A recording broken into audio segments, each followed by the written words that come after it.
शब्द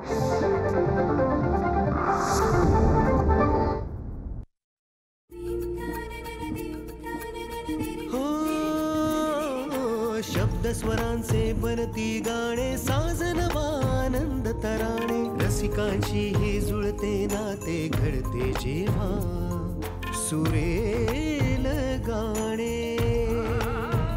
कसे हे घडते मनात येते, भेटू बोलू ऐकू तयांच्या गोष्टी गाण्यांच्या, गोष्टी गाण्यांच्या.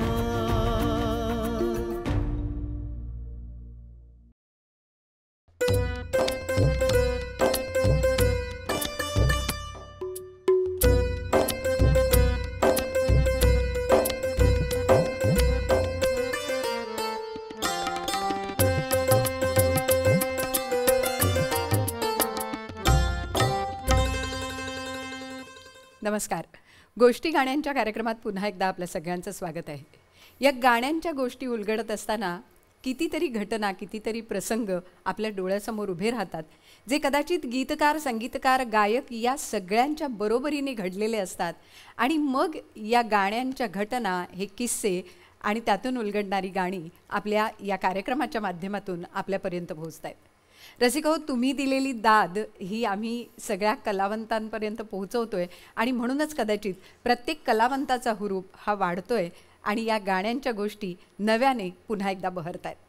आज आपल्या भेटीला आहेत पद्मश्री पद्मजा फेणाणी जोगळेकर आणि कवयित्री शुभदा सुभेदार. नमस्कार. नमस्कार. पुन्हा एकदा स्वागत आहे. धन्यवाद. धन्यवाद. पद्मजाताई, पहिल्या भागात मी जसं म्हटलं की एक रुणझुणणारा असा स्वर तुमचा नेहमी आमच्या कानात रेंगाळतो आणि तो मनात उतरतो, आणि असंच आमच्या मनात राहिलेलं आणि रसिकांनी ज्याला उदंड प्रतिसाद दिला असं तुमचं गाणं म्हणजे दिवे लागले.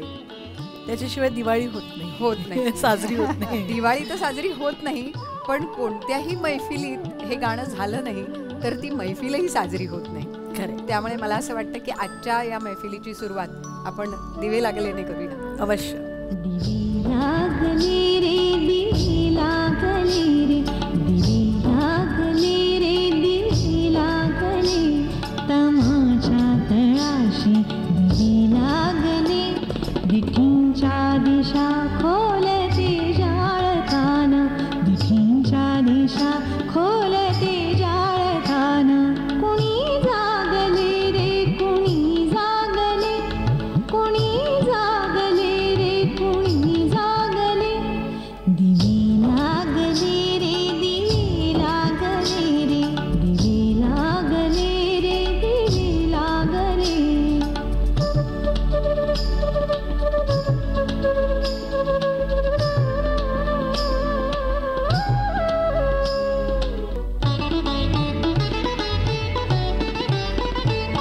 उभ्या रोम रोमातुनी चैत्रवाटा, उभ्या रोम रोमातुनी चैत्रवाटा, कुणी देहयात्रेत या गुंतले, कुणी देहयात्रेत या गुंतले.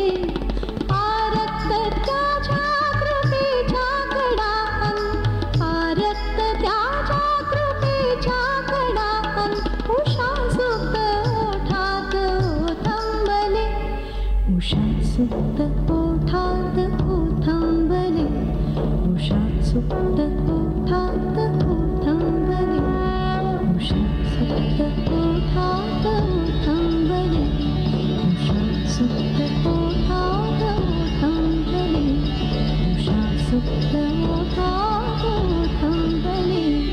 दिवे लागले रे, दिवे लागले रे, दिवे लागले रे, दिवे लागले, कुणी जागले रे, कुणी जागले रे, उषा सुप्त ओठात ओथंबले, उषा सुप्त ओठात ओथंबले.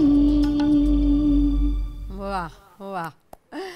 खरं तर कोणत्याही प्रहरात उषा सुक्त जागवण्याचं काम तुम्ही पद्मजाताई नेहमीच करता. पण या कवितेत मात्र कविवर्य शंकर रामाणींनी करून ठेवलेलं आहे. खरंच आहे. आणि शंकररामाणींची इतकी सुंदर कविता तुमच्या हातात आली कशी ती? 1996 मध्ये ही CD रिलीज झाली, मला वाटतं रंगबावरा श्रावण. 97च्या ऐन दिवाळीच्या सुमाराला हे पत्र आलं मला. बरं. आता रामाणींचा स्वभाव हा अतिशय वेगळा होता, थोडा क्लिष्ट होता समजायला. पण ते नेहमी म्हणायचे की खरा आर्टिस्ट होता. ते मी नेहमी म्हणायचे की एखाद्या कवीला उत्तम कविता सुचण्यासाठी 1 वर्ष गेलं तरी चालेल, पण मी बुंद्या पाडणार नाही. खरं आहे. म्हणजे नाही तर रला र टला ट मी हे करणार नाही. मला आतून जेव्हा स्फुरेल तेव्हा ती खरी कविता. वा वा. आणि ती म्हणजे परमेश्वराची ती देण आहे आणि मी तेवढंच करीन. खरं तर हा इतका साधा माणूस की ते पोस्टात 120 रुपयाची की 140 रुपयाची नोकरी करणारा माणूस. बरं. पण असं कधी मला हे पाहिजे ते पाहिजे काही नाही, अत्यंत साधा. पण तरी त्यांचं अक्षर जे होतं ते अतिशय क्लिष्ट असायचं. आता आली का पंचायत. आता म्हणजे कसं काय वाचायचं मला काही कळेना. अतिशय बारीक आणि काहीच कळेना. कविता तर कळली पाहिजे, सगळे शब्द तर कळले पाहिजेत. एक कल्पना सुचली. म्हटलं चला, एकमेव जगात हा असा केमिस्ट हा प्राणी असा असतो, मनुष्य प्राणी, की ज्याला जगातल्या सगळ्या भाषा वाचता येतात, सगळ्या डॉक्टरांची अक्षरे वाचता येतात. आणि मी पटापट घरातनं खाली गेले. खरंच की काय? मी त्यांना ते पत्र दाखवलं. अरे काय गंमत सांगू तुम्हाला. त्याने एखादं प्रिस्क्रिप्शन वाचावं तसं धडाधड धडाधड त्यांनी वाचून दाखवलं मला. आणि मी पटापट उतरवून घेतलं. घरी आले. म्हणजे ऐकणारे सॉरी डॉक्टर्स कोणी वगैरे असतील तर माफ करा, तुमची छान असतील अक्षर, पण इथे त्यांचं असं असल्यामुळे त्यांनी केमिस्टने मला वाचून दाखवलं. आणि माझ्याही तमाच्या तळाशी दिवे लागले. आपल्या उत्तरात तुला म्हणजे नक्की असं हे पटत असेल की प्रत्येकाचं आपापलं एक घरातलं असं स्थान असतं. खरं की त्या ठिकाणी जाऊन बसल्यानंतर आपल्याला नवनिर्मिती होते. नवीन काहीतरी सुचतं. तर मला अनेक अशा कविता किंवा लेखांचे विषय किंवा अनेक विषय असे सुचलेले आहेत की त्या ठिकाणी जाऊन बसल्यानंतर. आता ते कुठलं आता सांगू का, सगळे समजून जाते. सिक्रेट आहे ते, पण आता सांगते की त्या स्नानगृहात गेल्यानंतर मला अनेक गोष्टी सुचत असतात. तशीच जसं आर्किमिडीजला तो सिद्धांत सुचला आणि तो युरेका युरेका म्हणत बाहेर आला, तशी मला पटापट पटापट पट दिवे लागले रे दिवे लागले, तमाच्या तळाशी दिवे लागले, अंधाराच्या तळाशी दिवे लागले, आणि दिठींच्या दिशा खोल तेजाळताना कुणी जागले रे कुणी जागले. वा वा. ही कविता सुद्धा गात असताना, गाण्यापूर्वी, रेकॉर्ड करण्यापूर्वी दातर काकांबरोबर बसून, दुर्गाबाईंबरोबर बसून आम्ही याच्यावरती विचार केला. आणि जेव्हा मी व्हिडिओ करून घातलेत त्यावेळीही मला असं वाटलं की अरे दिवे लागले रे दिवे लागले, म्हणजे एखाद्या अंध व्यक्तीला एखादा जरी डोळा मिळाला तरी तिच्या आयुष्यात असंच होत असेल की दिवे लागले रे दिवे लागले, तमाच्या तळाशी अंधाराच्या तळाशी दिवे लागले, दिठींच्या दिशा दृष्टीच्या दिशा खोल तेजाळताना कुणी जागले रे कुणी जागले. कुणाचं उन्नयन झालं. नंतर माझ्या व्हिडिओत अजून एक मला असा मुद्दा सुचला की एखाद्या गोष्टीबद्दल आपल्याला कोडं पडलं असावं किंवा त्या गोष्टीचं ज्ञान झाल्यानंतर सुद्धा ते कोडं सुटल्यानंतर जो काय आपल्याला आनंद होतो. आणि माझ्या डोळ्यासमोर डॉक्टर कलाम आले. बरं. आणि सगळे सायंटिस्ट अगदी दिवस रात्र अहोरात्र मेहनत घेऊन एखाद्या प्रोजेक्टवरती काम करतायत. आणि ते यान असं आकाशात उडतंय. आणि दिवा लागला. तमाच्या तळाशी दिवे लागले. करेक्ट. आपण जे जागतिक लेवलवरती जे काही दिवे लावलेले आहेत अगदी चांगल्या अर्थाने, तर तोही विषय माझ्या मनाला वा स्पर्शून गेला. त्यानंतर अजून म्हणजे अरे आपल्या थोर विभूतींनी म्हणजे संत ज्ञानेश्वर माऊलींनी किंवा डॉक्टर बाबासाहेब आंबेडकरांनी ह्या सगळ्या मंडळींनी आपल्या समाजाचं जे उन्नयन केलं ते म्हणजे सुद्धा दिवे लागले रे दिवे लागले. तर परवा सध्या मला जो एकता कल्चरल समाजभूषण पुरस्कार जो मिळाला त्यावेळी मी तेच सांगितलं की ती मंडळी जे वेश्याव्यवसाय करणाऱ्यांच्या मुलांची जी काळजी घेतात, ज्या पद्धतीने काळजी घेतात, त्यांचं उन्नयन करतात. त्यांना शाळेचे कपडे देणं, त्यांना पुस्तकं देणं, त्यांची काळजी घेणं, हे जे करतायत ते तेच करतायत की दिवे लागले रे दिवे लागले. त्यांच्याही आयुष्यात असंच घडत असेल की तमाच्या तळाशी दिवे लागले. खरं, बरोबर. तर अशा वेगवेगळ्या प्रकारच्या कल्पना मला सुचायला लागल्या आणि मला जे जे काही सुचलं ते मी त्या व्हिडिओ यूट्यूबला घातलेले आहे, तर तुम्ही अवश्य पहा. गोष्टी गाण्यांच्या. ही चाल जेव्हा सुचली त्यानंतर मी दातारबाबांना ऐकवली, आईला ऐकवली, सगळ्यांना ऐकवली. त्यांना खूप आवडली. पण त्या चालीला म्हणजे त्या हिऱ्याला एखादं सुंदर कोंदण मिळावं तसं धीरजबाई धानक या अरेंजरनी या गाण्याला कुठच्या कुठे नेलं. त्यांनाही मी आज ते या जगात नाही आहेत पण त्यांनाही मी वंदन करते. आणि हे गाणं वेस्टर्न आउटडोअरमध्ये रेकॉर्ड झालं. अविनाशजी ओक सरांनी खूप सुंदररित्या ते रेकॉर्ड केलेलं आहे. खरंच आहे. मला वाटतं इंदिरा संतांची एक कविता आहे, केव्हा कसा येतो वारा, तोही असाच एका ठिकाणी तुम्हाला सुचलेली आहे त्याची चाल. काय घडलं होतं त्यावेळी? आम्ही कोकणात गेलो होतो त्यावेळेला आणि नुकतीच ही शुभ्रफलांची ज्वाला ही सीडी रिलीज झाली होती आमची आणि त्यातली सगळी गाणी एका स्पर्धेसाठी आम्ही ती राखून ठेवली होती. आणि छोट्या छोट्या मुलांनी त्याच्यात भाग घेऊन, शाळेतल्या मुलांनी भाग घेऊन सुंदर झाली स्पर्धा. आणि त्यावेळी गोगटे कॉलेजच्या शेजारी आमची राहायची व्यवस्था केली, रत्नागिरीला. तर त्या जिथे राहायची व्यवस्था केली होती त्याच्याबरोबर समोर एक माळ होता आणि त्या माळाच्या कोपऱ्यावरती कुठेतरी दूर सगळ्या पवनचक्क्या दिसत होत्या. बरं. आणि डिसेंबर जानेवारीचा महिना असावा बहुधा. इतकं गार सुंदर वारं मनाला स्पर्शून जात होतं की आहा हा हा हा. आणि त्या पवनचक्क्यांचा वेग पाहून मला असं जाणवलं की अरे इंदिराबाईंची कविता ही पण अशीच मनाला गारेगार स्पर्शून जाते. आणि मनात ते शब्द आले आणि आपोआप तिथे चाल लागली. ती चाल ऐकूया प्रत्यक्ष. जरूर.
खाली सुगंधित तळे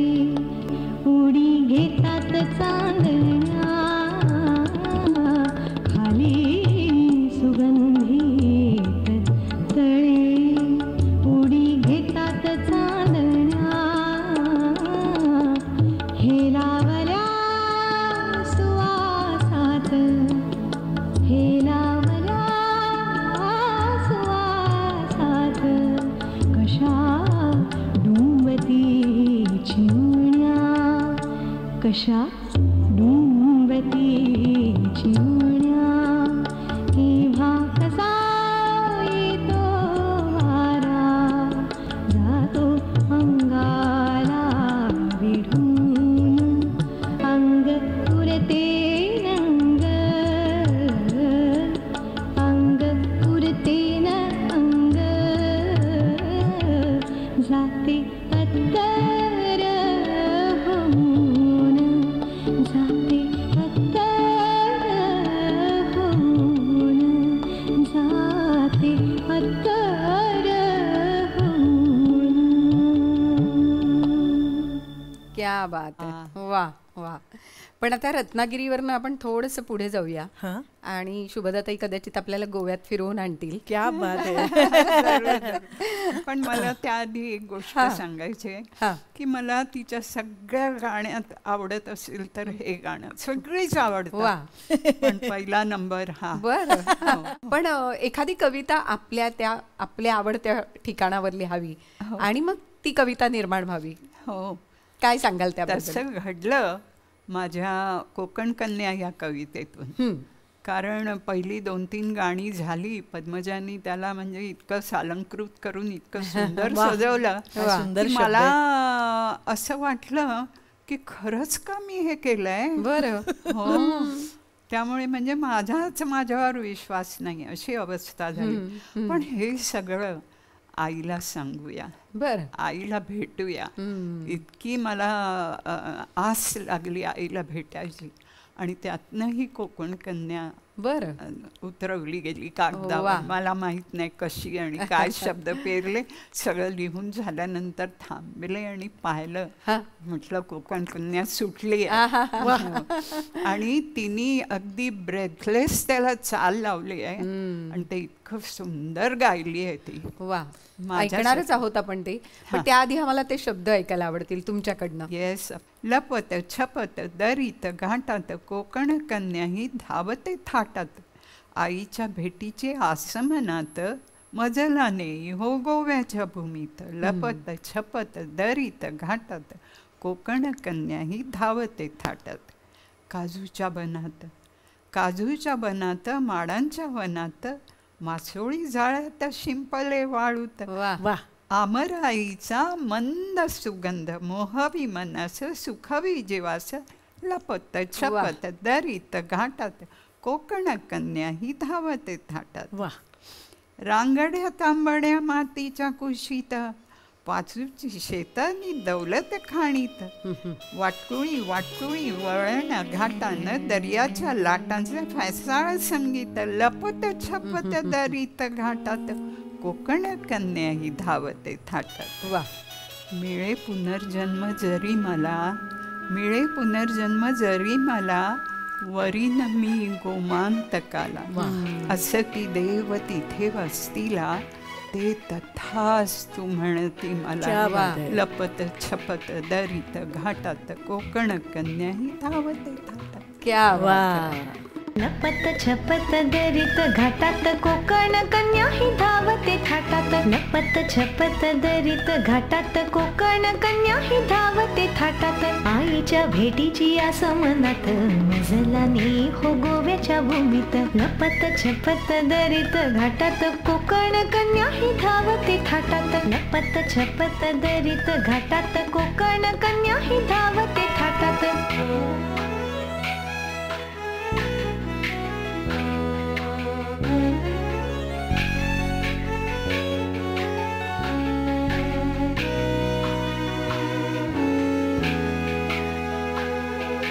काजूच्या बनात माडांच्या ओळीत मासोळी जाळ्यात शिंपली वाळूत. आमराईचा मंद सुवास हो आमराईचा मंद सुवास मोहावी मनस सुखवी जीवास. लपत छपत दरीत घाटात कोकण कन्या ही धावते थाटात.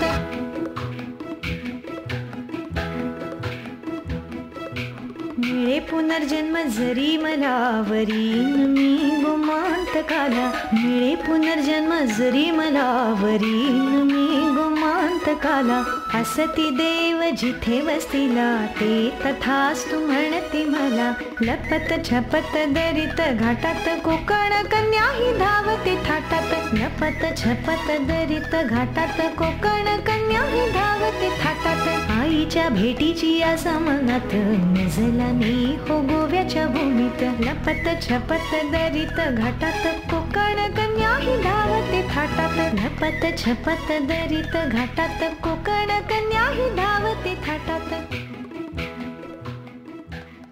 वा वा वा वा वा, गोव्याच्या क्या बात भूमीत फिरून आलो आम्ही. हो. गोष्टी गाण्यांच्या. माझे आईवडील कारवारचे जरी असले हा तरी आमची कुलदैवत जी आहेत ती गोव्यातलीच. बरं. त्यामुळे आम्ही जास्त अटॅच्ड आहोत या गाण्याशी पण आणि काकूशी पण. वा. आणि कोकणातला माणूस हा कायम म्हणजे गोव्याशी त्याचं नातं असतंच. आणि त्यामुळे आम्हाला पण कोकणी माणसांना जसं म्हणतो ना आपण की ते कुठेतरी स्पर्शून जातं. आणि कोकण कन्या ही सगळ्यांच्या जीवाची वाहिनी अशी झालेली आहे कोकणातल्या अगं तुला मंडळींची. गंमत सांगू, हा हे गाणं ऐकलं आणि टाइम्स म्युझिकने मागून घेतलं बरं. आणि ते कोकण कन्येमध्ये वाजवलं जात होतं. वा. पण पद्मजाताई चित्रपटासाठी गाणं अशी वेळ कधी आली आणि नेमकं त्या चित्रपटासाठी काही गाणं केलं गेलं का? काय काय झालं नेमकं? चित्रपटासाठी गाणं तर पहिलंच गाणं होतं केव्हा तरी निवडून पहाटे हो. लवलवकरी पात. बरोबर. ते दीदींनी मला तुमच्याकडनं गाणं गाऊन हवंय अरे असं सांगितलं. पद्मजाकडनं गायचंय असं त्यांनी बाळासाहेबांनी सांगितलं आणि दोघांनी मिळून मला त्या याच्यासाठी निवडलं. हेच माझं अहोभाग्य असं मी समजते. पण ते गायलं गेलेलं, ते गायलं गेलं. तुम्ही संगीत दिलं असंही हो झालं का? संगीत दिलेला अखंड सौभाग्यवती या चित्रपटासाठी मी काही गाणी केली आणि डॉक्टर विजया वाडबाईंनी बरं अतिशय सुरेख कविता त्या अनुषंगानं लिहिल्या.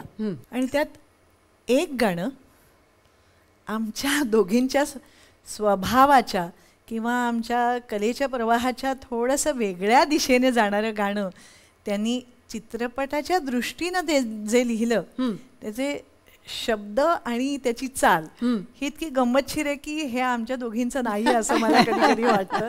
पण ते चित्रपटाच्या दृष्टीने अतिशय योग्य होतं. मधुरा त्याच्यावरती मधुराने डान्स केलाय. बरं. हां.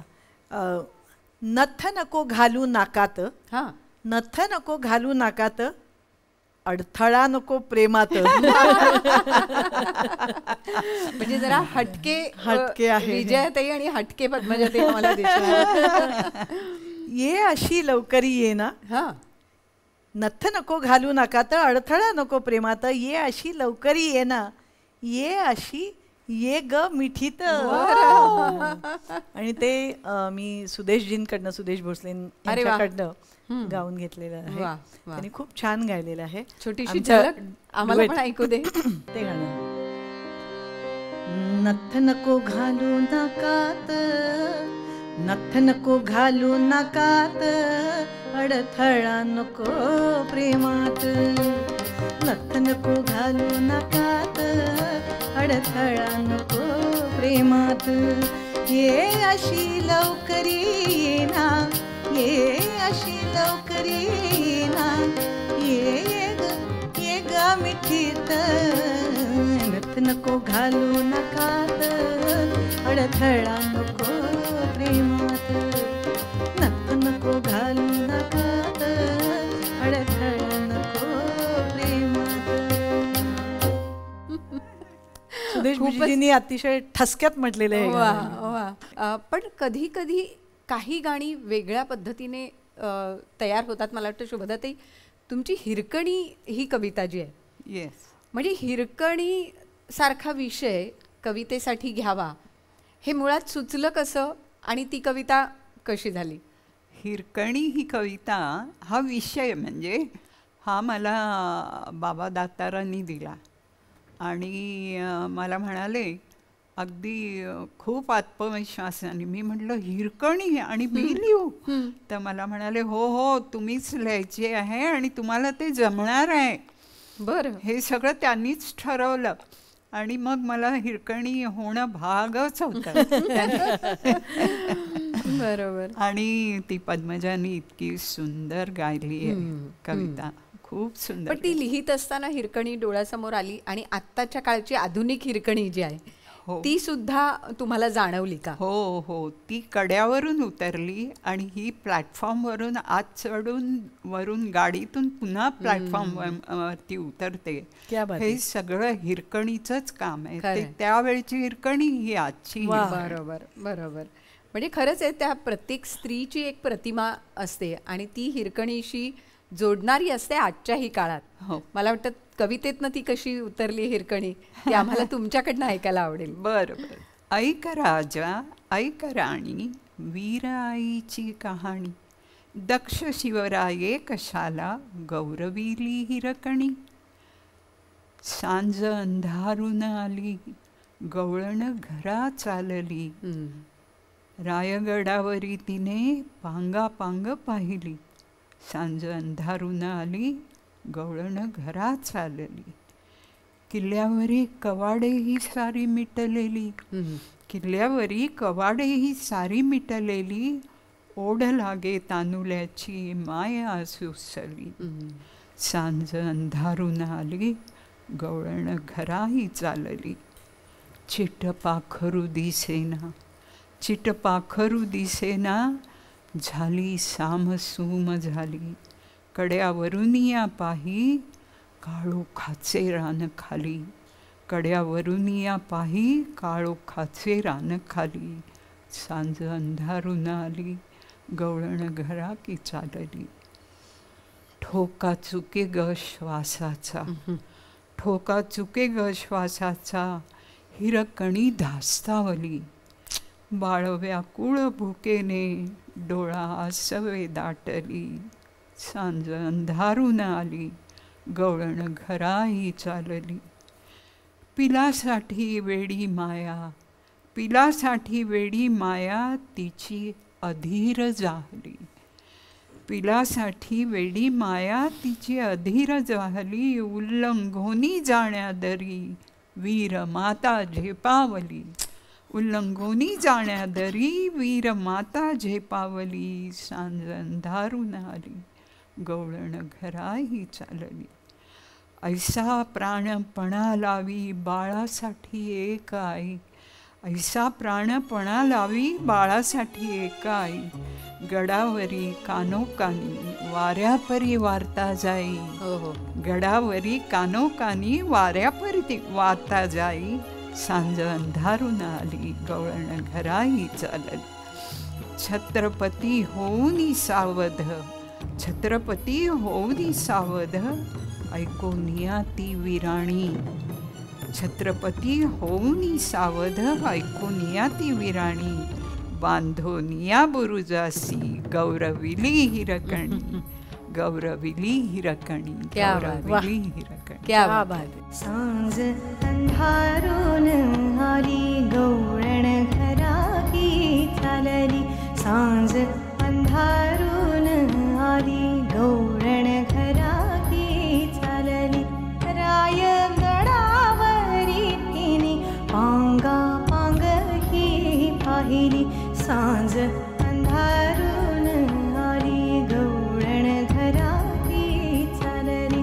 रायगडावरी तिने पांगा पांग ही पाहिली. सांज अंधारून आली, गवळण घराही चालली.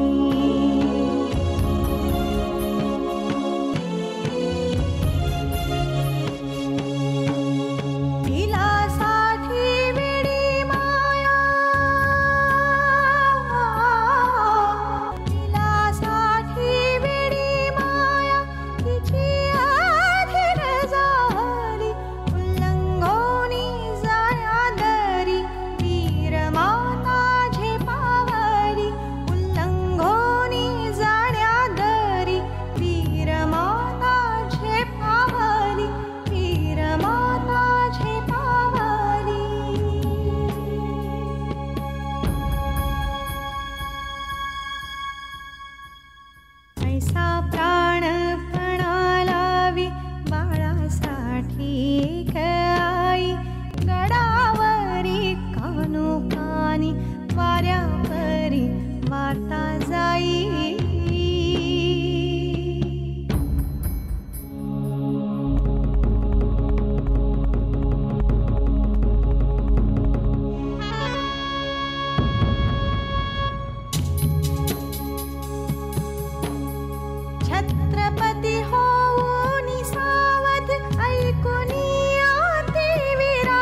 हिरकणी आणि ही एक हिरकणी.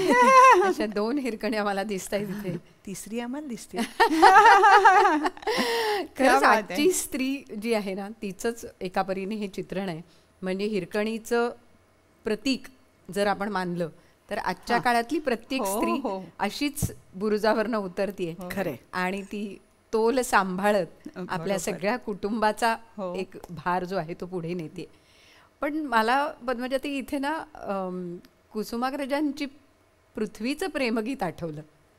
म्हणजे जे युगामागुनी चालली रे युगे ही असं म्हणत असताना ती जी ते जे आस आहे ती जी आस आहे कणखर स्त्री ती पुन्हा एकदा जाणवते. ती पण कणखर स्त्री, 2 वेगळी रूप. खरंच आहे, खरंच आहे. एकाच कणखर स्त्रीची मला यातनं ती खरं तर आठवली. आणि म्हणजे एक स्त्री आणि पृथ्वीचं प्रतीक असं जर आपण त्याचं जोडायला बघितलं तर किती केवढं मोठं खरं तर आस आहे ही. म्हणजे पृथ्वीची जशी आस असते तशी त्या प्रत्येक स्त्रीची एक आस मला ह्या सगळ्यातनं कुठेतरी जाणवते. आणि तुम्ही पद्मजाताई पृथ्वीचं प्रेमगीतही तितकंच उत्तम केलंय. आणि ती भावना, ती पृथ्वीची गती, ती आस ही तुमच्या स्वरातनं आम्हाला तीही जाणवली. कसं झालं ते पृथ्वीचं प्रेमगीत? जेव्हा मी म्हटलं ना जनस्थान पुरस्कारानंतर कुसुमाग्रजांनी कविता निवडून दिल्या त्यावेळी त्यात ही कविता होती, पृथ्वीचं प्रेमगीत. आणि जेव्हा मी ती वाचली म्हटलं आपण भरपूर वाचतो पण अशी इतकी वेगळी कल्पना कधीच कुठल्याही भाषेत आपण वाचलेली नाहीये. कदाचित माझ्या वाचनात आली नसेल, पण ती अतिशय अलौकिक अशी कल्पना जी आहे की पृथ्वी ही सूर्याला म्हणते. आणि अर्थात पृथ्वीच्या प्रेमात कोण कोण आहेत? शुक्र, चंद्र, मंगळ. तो तर लाजरा होऊन तिला खरं लुभावायला प्रयत्न करत आहे. नंतर पिसारा प्रभेचा उभारून दारी, पहाटे उभा शुक्र हा प्रेमळ. शुक्र आणि हे सगळे नखरे करतात तिच्या प्रेमात पडण्यासाठी. पण किती वेगळी कल्पना आहे. पण पृथ्वी म्हणते परी भव्य ते तेज पाहून पूजून घेऊ गळ्याशी कसे काजवे. हे सगळे काजवे आहेत सूर्या तुझ्या पुढे. परी भव्य ते तेज पाहून पूजून घेऊ गळ्याशी कसे काजवे. नको क्षुद्र शृंगार तो दुर्बळांचा, तुझी दूरता त्याहुनी साहवे. तुझी दूरता त्याहुनी साहवे. हे गात असताना सुद्धा मला इतकं भरून येतं ना. खरंय, कुसुमाग्रजांची प्रतिभा आहे खरंच, अलौकिक प्रतिभा. त्यापुढे शब्द फिके पडतात. अलौकिक अलौकिक. खरंय. मला चाल जेव्हा सुचली तेव्हा म्हटलं की अरे पृथ्वी आणि सूर्य आहे, तेव्हा त्यांचं नातं काय की पृथ्वी स्वतः भोवती परिवलन करते. पश्चिमेकडून पूर्वेकडे जे परिवलन चालतं ते कुठेतरी दिसलं पाहिजे. तसंच सूर्याभोवतीचं परिभ्रमण जे आहे तेही कुठेतरी दिसलं पाहिजे. त्यामुळे मी ते सारे ग सारे ग सारे ग सारे ग या सुरातून ते घेतलेलं आहे. वा वा. आणि म्हणजे आप्पांनी त्याप्रमाणे ही अरेंजमेंट केलेली आहे. पण आणखीन एक कौतुक म्हणजे माधव पवार, पंडित माधव पवार यांनी इतका अप्रतिम तबला त्यात वाजवला आहे. आणि मी जसजसे अंतरे येतात, धूमकेतूसाठी वेगळा, ध्रुवासाठी वेगळा, मंगळ लाजतो त्यासाठी वेगळा, असे वेगवेगळे स्वर त्याच्यात आलेले आहेत, वेगवेगळे राग आलेले आहेत, तसंच वेगवेगळे तालही आले आहेत. पण आता प्रत्येक अंतऱ्याला वेगळा ताल, हे कसं बांधायचं? बरोबर. त्यावरती त्याने गंमत केली माधव पवारांनी. बाजूला खूप दूर मेट्रोनम लावून ठेवला, ठक ठक ठक ठक, आणि त्या लईमध्ये सगळे वेगवेगळे ताल वाजवले. वा, इतकी गंमत आली. सुंदर. युगामागुनी चालली रे युगेही, करावी किती भास्करा वंचना, किती काळ कक्षेत धावू तुझ्या मी, कितीदा करू प्रीतीची याचना. युगामागुनी चालली रे युगेही.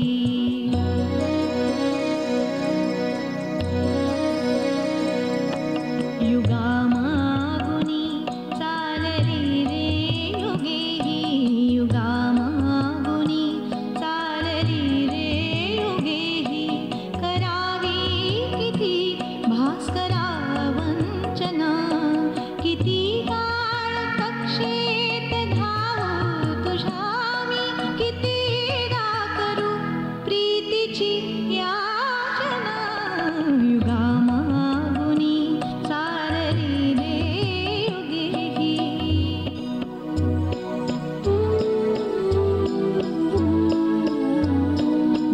आकाशेत संन्यस्त होऊन बैसे ऋषींच्या कुळी उत्तरेला ध्रुव पिसाटा परी केस पिंजारुनी हा पिसाटा परी केस पिंजारुनी हा कधी धूमकेतू कधी आजव युगामागुनी चालली रे युगेही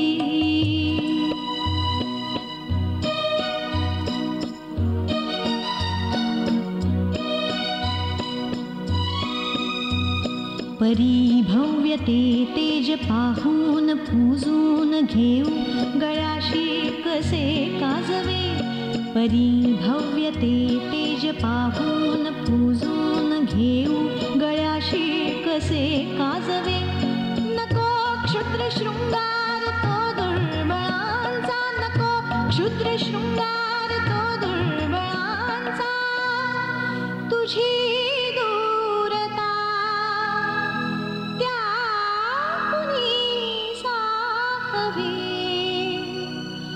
तुझी दूरता त्याहुनी साहवे युगामागुनी चालली रे युगेही युगामागुनी चालली रे युगेही युगामागुनी चालली रे युगेही. सुंदर. त्या तेजाला सलाम आहे. आणि मला वाटतं कुसुमाग्रजांनी तितक्याच उत्तम शब्दामध्ये ते तेज जे आहे कवितेतलं ते मांडलंय. पण कवींच्या बाबतीत नेहमी असं म्हटलं जातं ना की पाऊस हा कवींचा आवडता खरं तर विषय. मला वाटतं शुभदाताई तुमच्या बाबतीतही पाऊस हा आवडता विषय आहे. पण एका पावसाला बरसायला 7 वर्ष का बरं लागली? क्या बात आहे. नाही, त्याचं असं झालं की बरीच गाणी तयार झाली, 5-6 गाणी. आणि मला फार अगदी वाटायचं की चला आपण आपल्या बाईंकडे जाऊया, जिथून मला शाळेत असताना कवितेची आवड लावली. त्या बाई म्हणजे आमच्या बाई म्हणजे सुमन जोशी शिंकरे, मराठीच्या शिक्षिका. तर मी आपली निघाले, यांना म्हटलं चला आपण बाईंच्या घरी जाऊ. पण मला कुठून तरी कळलं की बाई आता नाही आहेत. तर त्या गेल्या आणि तो शॉक मला इतका झाला. मला सगळ्या कविता त्यांना दाखवायच्या होत्या, अगदी म्हणजे त्यांच्या चरणाशी ठेवायच्या होत्या. राहून गेलं ते सगळं, राहून गेलं हो. आणि इतकं वाईट वाटलं मला ते. आणि त्यांनी म्हणजे मला नैराश्यच आलं. म्हटलं नको, आता आपण कविता ह्याच्या पुढे लिहायचं नाही. कोण गुरु भेटणार, कोण आपली कविता दुरुस्त करणार, नुसतं लिहिलं म्हणून झालं नाही ना. तर फार वाईट वाटलं. पण त्या गर्तेतून मला हिनी बाहेर काढलं. अथक प्रयत्न केले. 7 वर्ष मी तशीच राहिले, निष्प्रभ, काही नाही. इतकं म्हणजे ते ध्यासपर्व माझं होतं. ते खाटकन एकदम म्हणजे आपलं यान, अंतराळ यान वगैरे, कल्पना चावलाचं जसं फुटलं तुटलं होतं तशी माझी अवस्था. आणि या सगळ्या आधी केलेल्या ज्या कविता होत्या त्या 7 वर्ष वनवासात राहिल्या. त्यामुळे काहीच पुढे सरके ना. बरोबर.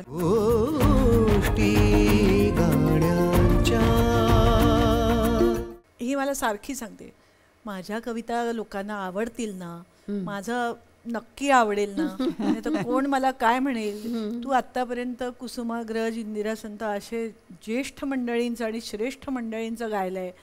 तर मी म्हटलं काकू तू असा विचार सुद्धा करू नकोस. आणि मी तुला सांगते की मला फार काही कळत नाही, म्हणजे मी काही कोणी साहित्यिका नाही, काही नाही. पण माझं आतलं मन मला सारखं खुणावतं. आणि चांगली कविता ही मला घे म्हणते, लहान बाळासारखी उचलून घे म्हणते. आणि मी बाकीच्या 4-5 कविता मी उचलून घेतलेल्या आहेत.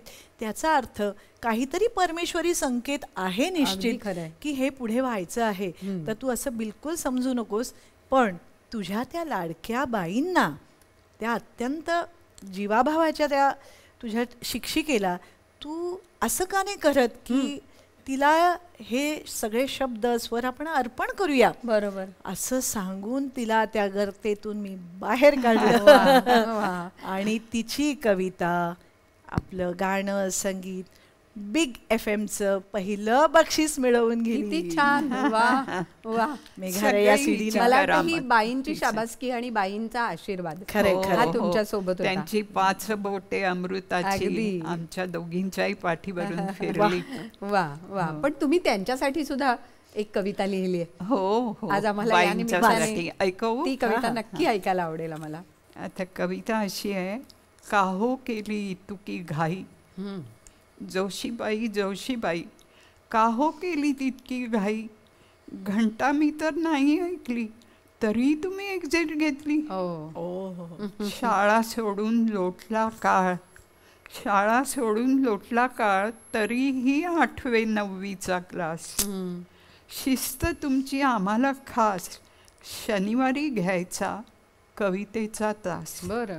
गोड गळा, गोड गळा, उमदे रूप, केसात शोभे एखादे फूल, पाहता पाहता जायची भारून, कविता तुमची वर्गात ऐकून. वा. माझ्याशी तुमचे नाते खास, केवळ तुमचाच आवडे तास. वा. रुजले बियाण झाले झाड, काहो गेला पडद्याच्या आड. बाई तुम्हाला भेटायचे होते, कवितेचे वाचन करायचे होते, हवे नको ते पाहायचे होते, तुमचे मत घ्यायचे होते, यातले काहीच व्हायचे नव्हते. असे कसे घडायचे होते? तुमच्याशिवाय कवितेचे पान, कवराशिवाय पुस्तक छान. जोशीबाई जोशीबाई, का हो केली इतकी घाई, घंटा मी तर नाही ऐकली, तरीही तुम्ही एक्झिट घेतली. बाई, तरीही तुम्ही एक्झिट घेतली. हो. बापरे. पण मला वाटतं पद्मजाताई, तुम्ही ज्या पद्धतीने त्यांना म्हटलं की ती कविता त्यांना समर्पित केली आणि त्यातनं मेघारे ही उत्तम कविता पण झाली आणि तो अल्बमही पूर्ण झाला 7 वर्षानंतर. हे सगळं क्रेडिट तिचं आणि दातार बाबा. खरंय. पण ज्या त्या अल्बमला बिग FM-चं अवॉर्ड मिळालं, मला असं वाटतं की मेघारे गायल्यानंतर अनेकदा अनेक ठिकाणी पाऊसही पडलेला आहे.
पद्मजाताई, मला स्वतःला आठवतंय की कितीतरी कार्यक्रमात मेघारे झालं, तो गडगडाट झाला आणि प्रत्यक्ष बाहेरही पाऊस पडला. हे घडलेलं आहे अक्षरशः. आणि त्याची साक्षीदार मी सुद्धा आहे. अगदी. त्यामुळे एका कवितेत किती ताकद असू शकते हे खरं तर या कवितेने दाखवून दिलंय. त्यामुळे शुभदाताई, तुमची 7 वर्षांची तपश्चर्या फळाला आली असं म्हणायला हरकत नाही. पण हेच असतं किंवा हेच आपल्याला वाटत असतं की आपण आयुष्यभर एक साधना करतो. पद्मजाताई, गाण्यातली साधना करणं ही सोपी गोष्ट नाही. पण जेव्हा तुम्ही अटल बिहारी वाजपेयी यांच्या कविता केल्यात आणि त्या कविता त्यांच्या समोर जेव्हा सादर केल्यात, तेव्हाचा तो आनंदाचा क्षण आणि समाधानाचा क्षण खरंच वेगळा असेल. अगदी विरळा, फारच सुंदर. आणि आम्ही जेव्हा जेव्हा दिल्लीला जात असू त्यावेळी त्यांचं म्हणणं असायचं की मुझे मिले बगैर जाना नहीं. बरं. तर त्यामुळे असा एकदाच आम्हाला त्यांनी बोलवलं होतं घरी, ब्रेकफास्टला या म्हणाले. आणि मेरी कौन कौन सी आपने कविता गाई है. अच्छा. मी त्यांना ज्या गीत नया गाता हूँ सीडी मध्ये ज्या गायल्या मी ते सांगितलं. तर म्हणाले, अच्छा तो एक काम कीजिए, मेरी हिंदू तन मन और आओ फिर से दिया जलाएं, ये कविता जरूर आप उसे स्वरबद्ध करना. अशी त्यांनी आज्ञा केली, फरमाईश केली. फरमाईश केली. वा. आणि ती आपण घेऊया आता. वा. मला असं वाटतं की आओ फिर से दिया जलाय यापेक्षा वेगळा समारोप काय असणार. खरंय. कारण दिव्याने दिवा पेटतो म्हणतो तसं स्वरांनी स्वरही पुढे जातो आणि शब्दाला सुराची साथ मिळाली की मग तो स्वर आणखीन उजळतो. तसंच काहीसं या गाण्याने होईल अक्षरशः. आणि त्याचे शब्द इतके प्रेरित करणारे आहेत. आहुती बाकी यज्ञ अधुरा अपनों के विघ्नों ने घेरा. हे कायम राजकारणातलेही आहे प्रसंग. अंतिम जय का वज्र बनाने नव दधीची हड्डियां गलाएं, आओ फिर से दिया जलाएं. वा. खरंच मला असं वाटतं आपल्या प्रेक्षकांनाही मला हेच सांगायचं आहे की आओ फिर से दिया जलाय. कलाकार आपल्या भेटीला येतात आणि त्यांच्या मनातल्या या सगळ्या आठवणी या गाण्यांच्या निमित्ताने जाग्या होतात. अशाच काही कलावंतांसह पुढच्या भागात आपण भेटणार आहोत या गोष्टी गाण्यांच्या घेऊन. पण आज हा दिवा लावूया आणि सुरांचा हा दिवा असाच तेवत राहो आणि शब्दांची ही किमया अशीच घडत राहो असं तुम्हाला दोघींनाही मी सदिच्छा देईन आणि शुभेच्छा देईन. धन्यवाद. धन्यवाद.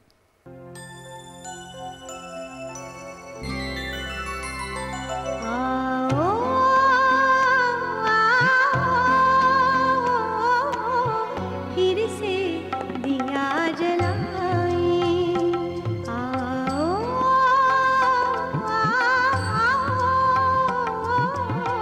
फिर से दिया जलाएं.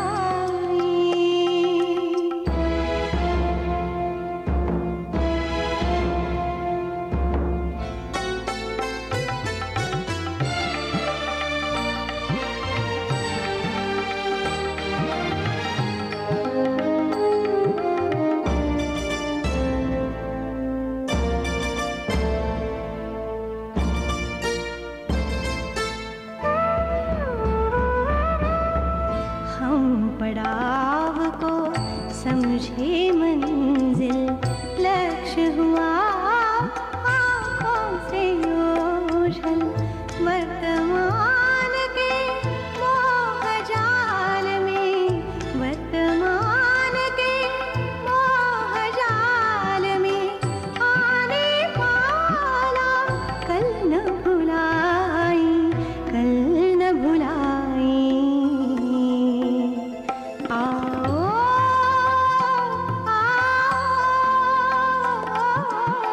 फिर से दिया जलाएं.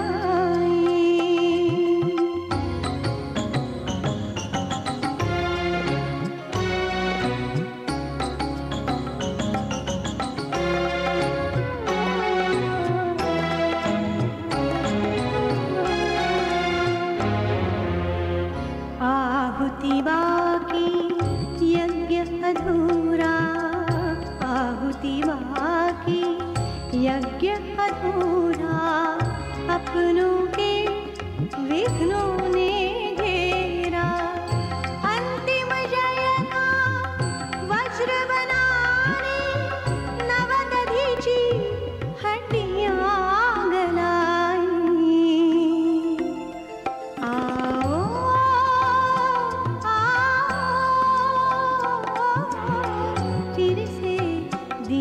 गाजला